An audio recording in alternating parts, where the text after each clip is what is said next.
So welcome back. I came across an article and also a development on the situation between the Catholic Church and the Oriental Orthodox, or at least specifically the Coptic Orthodox. Dialogue between the two communities is going to resume.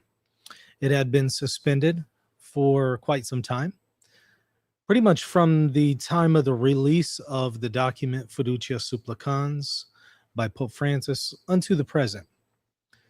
The Coptic Orthodox decided to suspend any kind of ecumenical dialogue with the Catholic Church after that document came out, because they were under the impression that the Pope was saying that homosexual unions can now be blessed.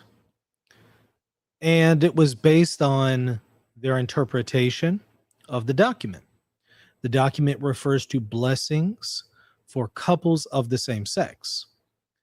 Probably the majority of people took that to mean blessings for the union, the relationship between two homosexual individuals. The document itself and later clarifications from the Pope attempted to qualify that and say, actually, we're not saying that the relationship is what is being blessed, but rather the persons who are a couple, but not the relationship. And that's why you saw Pope Francis say, bless the persons, not the union. Now, you might say, I think that's splitting hairs. You might say, well, I think that the document is misleading, or I don't think it says that. Whatever your view is, the Coptic Orthodox interpreted all of this to mean that the church is now saying you can bless the relationship. Again, subsequent clarifications from the Pope, and arguably within the text itself, clarify it's the persons that are being blessed, not the union. But be that as it may, because of this impression of the document, the Coptic Orthodox said, okay, well, we have to suspend ecumenical dialogue, which I found to be odd, because frankly, there are much bigger differences right now between Catholicism and the Coptic Orthodox. So why would this be the thing that would suspend discussions? But okay. Now, Pope Leo recently came out reaffirming Fiducia Supplicans. People tried to spin it in the media saying that he was actually reversing course. No, he wasn't. He explicitly says that he's reaffirming Fiducia Supplicans. And he says that you cannot bless homosexual couples except for the way in which Fiducia Supplicans allows for it. So that's an affirmation of Pope Francis's document, not a repudiation of it. But in light of the fact that he says you can't bless homosexual couples except for the way in which Fiducia Supplicans allows for it, that first phrase, that first part is what catches everyone's attention. And they think, oh, look, he's reversing course on Pope Francis. And the Coptic Orthodox are under the same impression now. And so they're like, okay, well, we can resume the dialogue. Nothing's changed. Literally, nothing has changed. But they're all pretending that things have. It's pretty comical. Let me share my screen, show you what's going on here. Should be able to see it right around now. Okay. Breaking. Rome and the Coptic Orthodox have officially resumed ecumenical dialogue after LGBT rift. The Coptic Holy Synod says Pope Leo personally assured Pope Tawadros by phone that blessings would not be granted to homosexuals.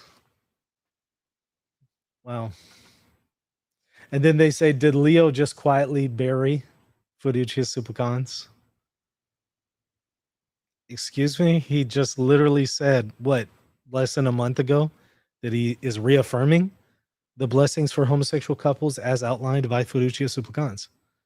So did he really just say blessings would not be granted to homosexuals? If you look at what they're referencing, statement of the Holy Synod from the Coptic Orthodox, the members of the Holy Synod decided to resume theological dialogue with the Catholic Church following the assurances regarding the non-blessing of same-sex couples. They're going to be really shocked when they find out Pope Leo affirms the blessing of same-sex couples as outlined by Fiducia Supplicans, which is what made them in the dialogue to begin with. It's hilarious. Like, nobody knows what they're doing. Nobody knows what they're talking about. It's insane. The amount of misinformation these days, it's wild. Here's what Pope Leo said just last month. First of all, I think it's very, very important that the unity or division of the church should not revolve around sexual matters. We tend to think that when the church is talking about morality, that the only issue of morality is sexual. And in reality, I believe there are greater and more important issues such as justice, equality, freedom of men and women, freedom of religion, that would all take priority before that particular issue. And then he says, in response to the German bishops, that he won't allow for blessings of same-sex couples beyond what was specifically, if you will, allowed for by Pope Francis, and saying that all people will receive blessings. He's 100% reaffirming Fiducia Supplicans. Now, what does Fiducia Supplicans say? Do you remember? Let's pull it up.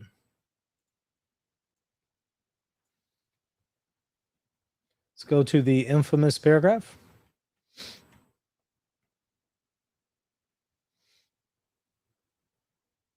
Within the horizon outlined here appears to be the possibility of blessings for couples in irregular situations and for couples of the same sex.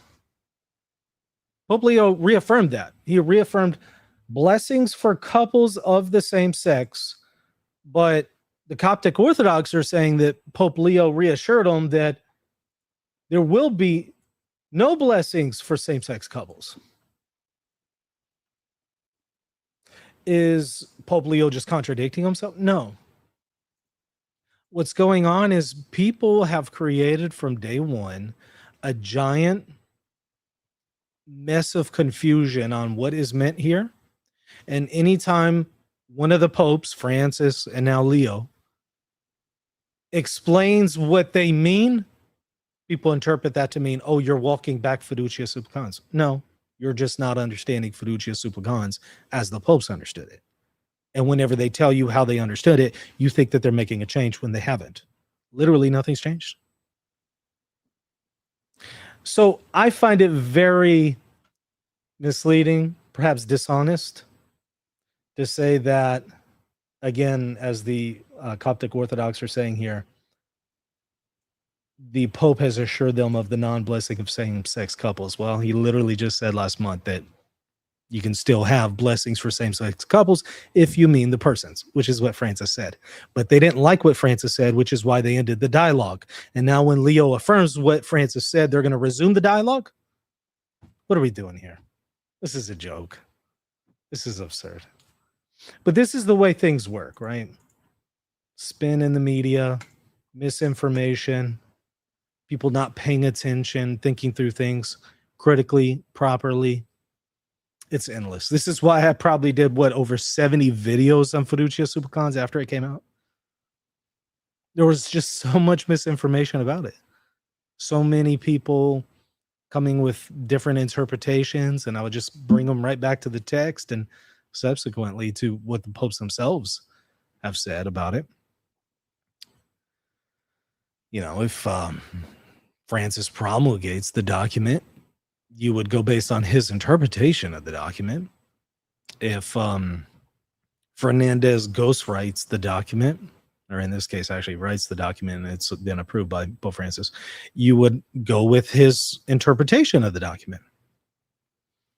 And so that's what I often did, is just kind of point people back to that, and often showed how people were saying on the hand one thing, the document and the popes have been saying something else. So literally nothing has changed, but everyone's pretending that something huge has changed. They're going to be in, again, a huge shock whenever they see Pope Leo once again reaffirm Fiducia Supplicans after this. They'll just be left scratching their head. They'll probably think, well, the Pope's flip-flopping. No, you just don't understand the conversation very well. Anyways, wanted to bring this to your attention. Thought that you would find this informative in light of the conversations that we've had about fiducia in the past, and also kind of as a follow-up to the situation with the Coptic Orthodox, because I covered it whenever they originally said that we're going to end the dialogue. And so this is a nice way to kind of close the door on that matter. All right, that's going to do it for now. We'll see you later.